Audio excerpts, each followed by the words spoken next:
j'espère que vous allez toutes et tous très bien, que vous allez passer de bonnes fêtes de Noël, en famille, entre amis ou seul, que vous avez été gâtés, que vous avez eu vos cadeaux. Et, et une pensée à tous les gens qui ne fêtent pas Noël ou qui fêtent Noël mais seuls.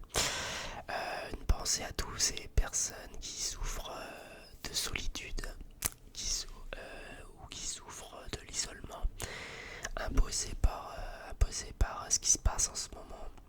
Donc tous ceux et celles qui sont en isolement, qui se sentent seuls et qui n'ont pas ni de famille ni d'amis. Donc une grande pensée à tous ces gens-là qui en a beaucoup plus qu'on le pense. Et donc faut penser, une grande pensée quand même pour ces gens-là.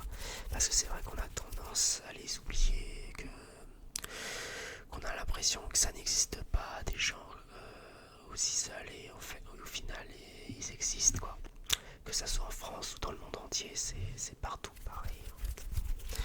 Donc voilà, heureusement je pense à tous ces gens-là. Et voilà, voilà, fallait le dire, fallait que je le dise et voilà, c'est fait. Maintenant, maintenant je, maintenant après tous ces mots doux, je je vais faire 2 vidéos, c'est-à-dire là c'est l'avant-dernière vidéo où là je vous parle en chuchotement et la deuxième vidéo ce sera la dernière de l'année d'ailleurs.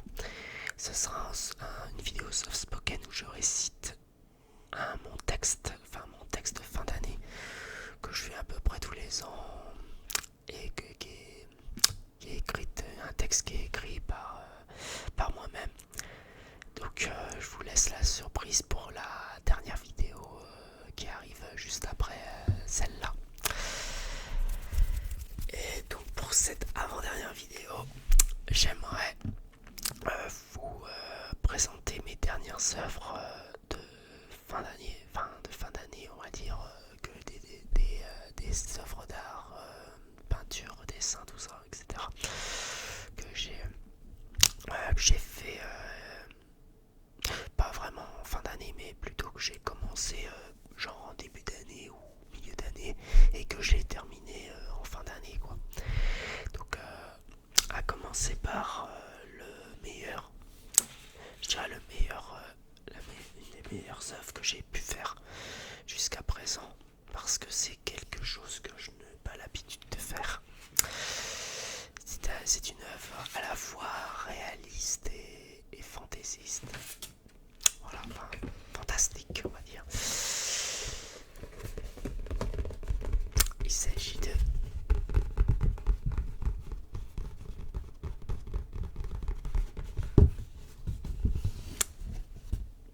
je n'ai pas de nom pour cette œuvre.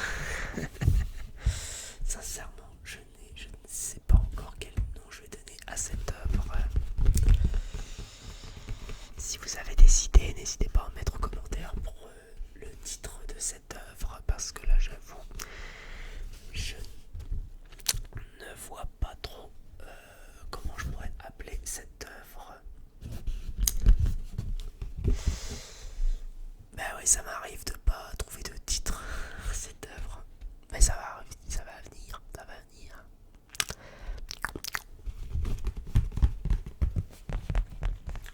Donc j'espère que vous voyez bien en détail aussi, parce que j'essaie de me rapprocher de la gamme pour qu'il enregistre bien les détails, pour que ça prenne bien à l'écran, à peu près tout l'écran, qui va pas être évident à faire. Bah, on prend son temps pour observer, analyser, donner votre avis sur cette œuvre de cette jolie femme nue, une femme libre, en train de patauger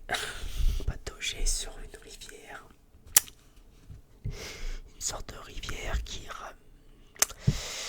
se dirige droit vers la mer.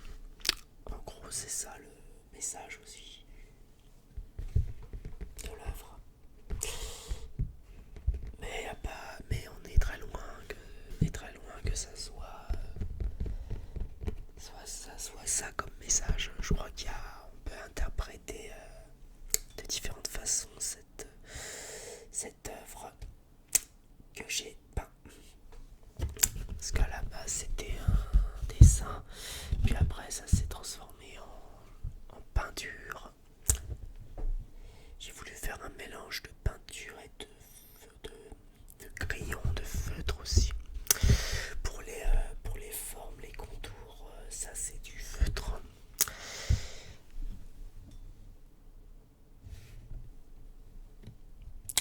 Alors vous pouvez aussi constater qu'il y a des petits problèmes de proportion au niveau du corps. Parce que, bon déjà, comme je vous l'ai dit, j'ai pas l'habitude de faire un genre de mélange de réalisme et de fantaisie à la fois, quoi. Parce que faire du réalisme, c'est pas du tout mon truc à la base. Moi, c'est plus de la création. Donc, je crée un univers, j'imagine un monde parallèle, un monde en dehors du réalisme, en fait. Mais ce qui est plus important dans une œuvre, c'est le message. C'est le message à faire passer, le ressenti, l'émotion que vous ressentez quand vous regardez une œuvre. Et, euh, de quoi ça vous inspire, vous voyez. Est-ce que ça vous évoque quelque chose? Quelle interprétation vous faites de cette œuvre? Voilà.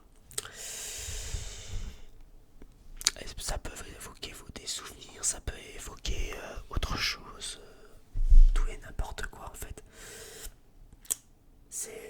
En fait ce qui est important dans une œuvre, c'est pas le fait qu'il soit réaliste ou pas, c'est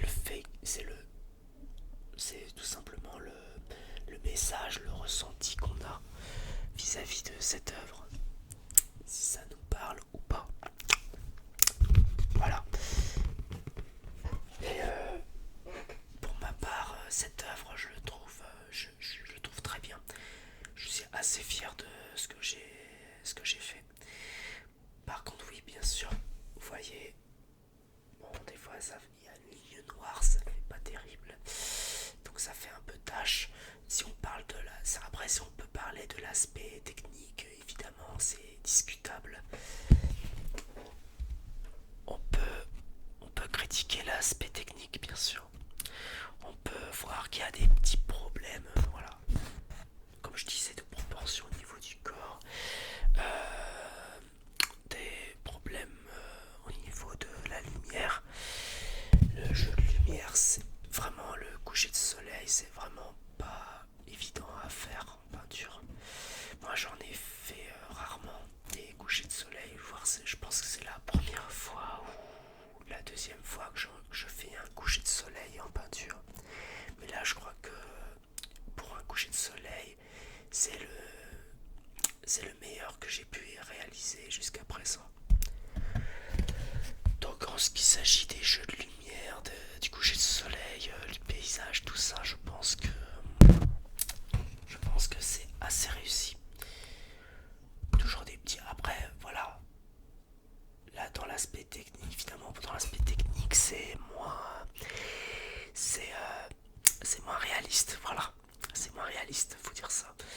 Il y a des petits problèmes, voilà, des petits problèmes au niveau, des imperfections, on peut voir des imperfections au niveau du cercle du soleil. Sachez une chose, c'est que à la base, c'est pas ce que je voulais faire en fait. Sachez une chose, c'est qu'à la base, je voulais faire un genre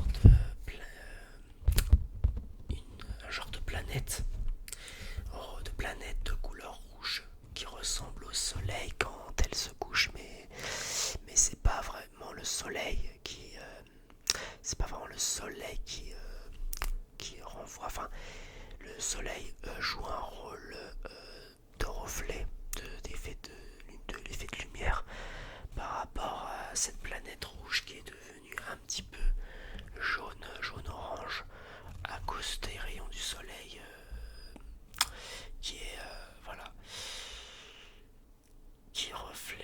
c'est le reflet du soleil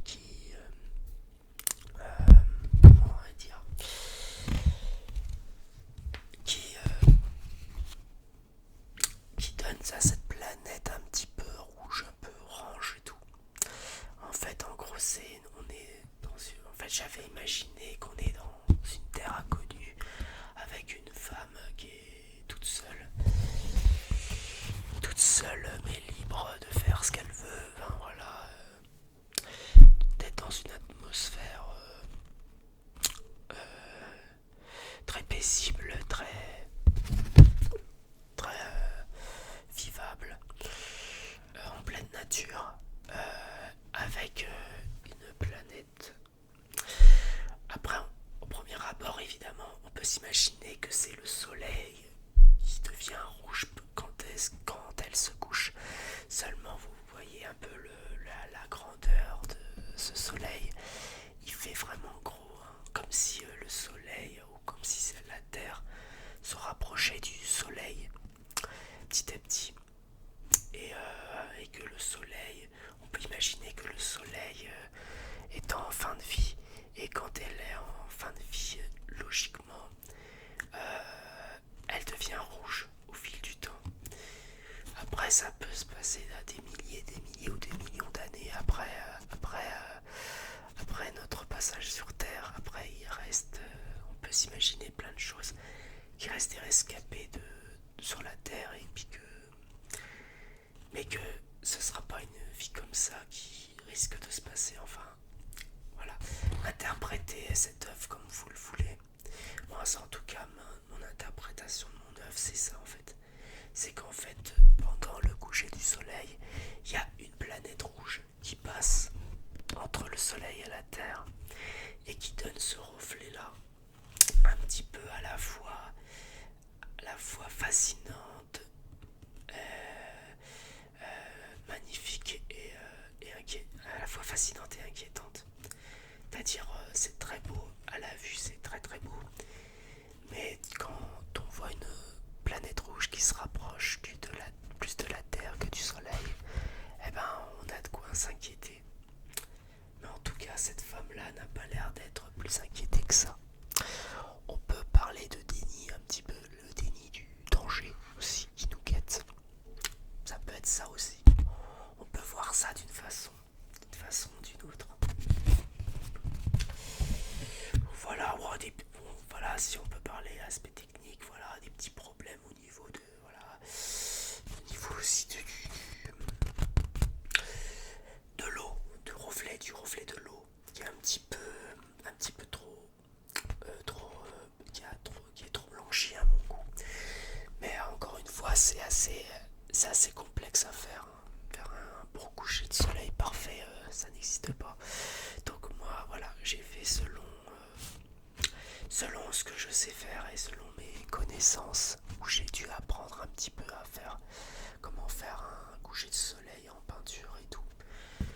Donc je me suis un petit peu aidé, mais sans plus, parce que ça reste le fruit de mon imagination tout simplement et de mon inspiration. Donc c'est très beau, dans l'ensemble est très beau. Moi je suis assez satisfait, je suis assez fier de moi. Je crois que c'est le meilleur que j'ai pu faire cette année en ce qui s'agit en peinture, en tout cas. Parce que c'est rare que j'arrive à faire une peinture comme ça. C'est pas comme vous voyez derrière moi. C'est pas comme si vous voyez derrière moi. Là c'est un petit peu plus. Laissez aller, c'est un petit peu plus. Là c'est un peu plus art enfantin quoi. C'est un art un peu enfantin que je fais d'habitude. Et là j'ai voulu mettre un peu de sérieux dans mes œuvres et je pense qu'avec un peu de persévérance, je peux faire quelque chose de meilleur. Mais en tout cas,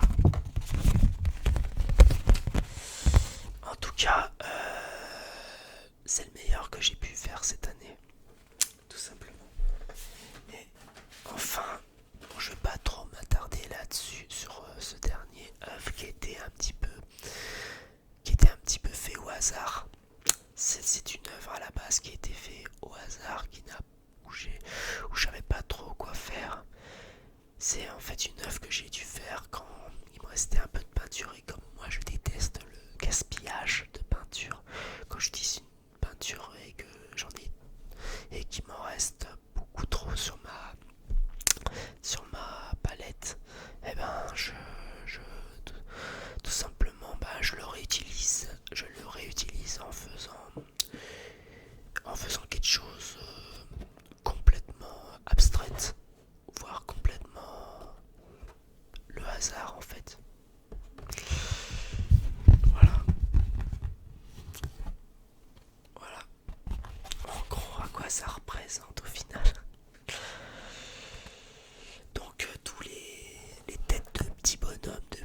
personnage, ça c'était fait à la toute fin, quoi. Ça a été fait à la toute fin. Plus un symbole, c'est plusieurs personnes autour d'un symbole. On peut penser à de la spiritualité. On peut penser à des personnes qui se réunissent autour d'un symbole religieux ou d'un symbole spirituel, d'un symbole d'une écriture inconnue. Donc on peut l'interpréter, moi je l'interprète de cette façon-là. Alors voilà, donc ça c'est plusieurs peintures qui me restaient, que je voulais pas gaspiller, que je voulais pas foutre en l'air. Donc du coup, j'ai utilisé à la base, je l'ai utilisé oula. J'aime pas quand quand la gamme me fait du flou comme ça. Donc c'est simple. À la base, je mettais plein de restants de peinture que j'alignais comme ça, tac tac tac tac tac. Je faisais un peu tout et n'importe quoi dessus. Et ça m'a, voilà, pour comment j'ai trouvé l'inspiration, bah tout simplement en faisant un peu n'importe quoi, un peu mettre de la couleur, de mettre du dégradé un peu partout, du dégradé de couleurs en harmonie qui se mélangent un petit peu les unes et les autres. Voilà. Donc bref, et du coup ça m'a fait un résultat. Si on n'imagine pas les traits noirs, et ben sans les traits noirs, sans le symbole et les personnages, ça aurait fait un truc comme ça quoi en fait. Ça passe du orangé au marron quoi, un genre de marron un peu bizarre, enfin bref. Orangé avec un peu de vert bleu, enfin turquoise et tout, etc. Enfin voilà. Et ça donne ce résultat là, tout simplement.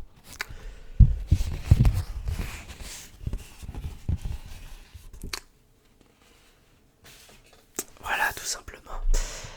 Et ben, donc mes amis, c'était le... Ah oui, pardon. Moi j'ai oublié. Et le dessin, alors c'est en cours. Hein. Je l'ai commencé fin 2021 et il va sûrement être terminé que l'année prochaine du coup, donc en 2022. Voilà ce que j'ai fait. Là, ce que j'ai fait pour commencer. Me demandez pas qu'est-ce que c'est. Je n'en ai aucune idée. Pour l'instant, je ne sais pas. Qu'est-ce que je voudrais exactement faire. En tout cas, on peut s'imaginer un genre de cerf extraterrestre. Parce que, vu à l'allure que ce cerf est, vu l'allure qu'il a, comme c'est un peu, on peut s'imaginer que c'est un genre de cerf, une espèce de cerf extraterrestre quoi, venu d'ailleurs, venu d'un autre monde. Mais c'est tout ce que je peux trouver pour cette tête, cette image de ce dessin qui est en cours. D'ailleurs, oups.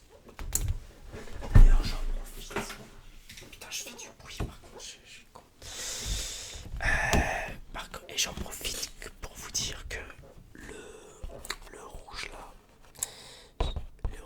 que j'ai mis,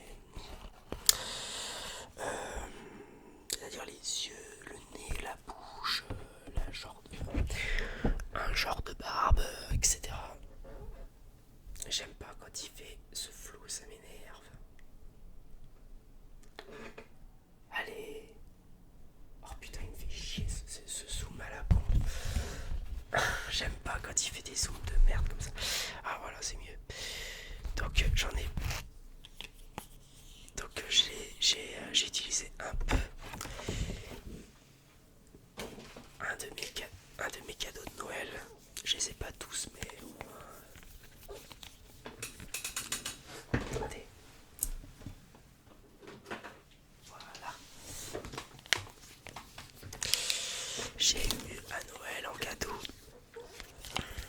des Posca. Des Posca qui n'est pas donné. J'en ai eu au moins 8 à Noël, voilà. Voilà un de mes cadeaux de Noël que je peux vous présenter. Et il s'agit des Posca. Donc c'est de la peinture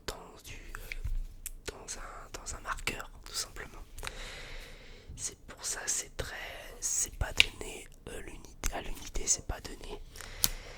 Mais au moins c'est comme si vous mettez de la peinture, mais façon feutre en fait. C'est-à-dire qu'au lieu que ça soit de l'encre ou autre produit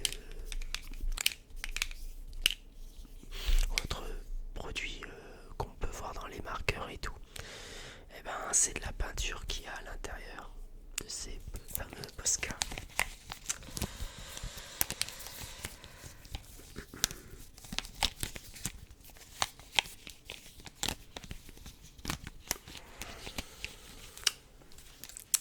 En fait, c'est censé être une vidéo qui dure pas longtemps et là ça fait déjà 23 minutes de vidéo. C'est marrant.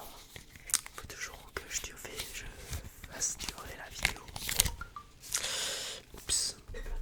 Ça c'est mon portable. Faut que je le mette en mode silencieux. Voilà.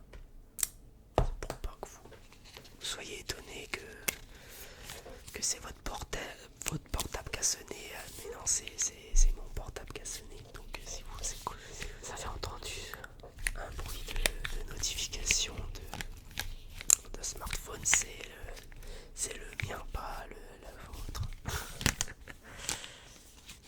C'est vrai qu'on peut se poser la question, mais c'est moi ou c'est lui où son portable il sonne et tout. Donc voilà mon petit bonheur d'artiste, les Posca. Et c'est avec les Posca que j'ai aussi fait quelques. Et c'est aussi avec les. J'avais oublié de vous préciser que c'est aussi avec les Posca que j'ai rajouté 2-3 trucs dans le paysage de mon dernier œuvre. J'ai rajouté quelques petits trucs, des petits points, petites couleurs sur les herbes, tout ça, sur le côté là. Et ben ça c'est le vert comme ça, c'est du Posca. J'ai rajouté deux, trois petits trucs avec mes Posca pour finaliser en gros mon œuvre. Parce que je trouvais que dans le paysage ça faisait un peu vide sur les côtés. Donc j'ai voulu rajouter quelques 2-3 petits trucs. Mais voilà, l'ensemble reste très très bien. Bon voilà mes amis, on va se quitter pour cette avant-dernière vidéo. Je vous dis donc à plus tard pour la prochaine. Pour mon texte de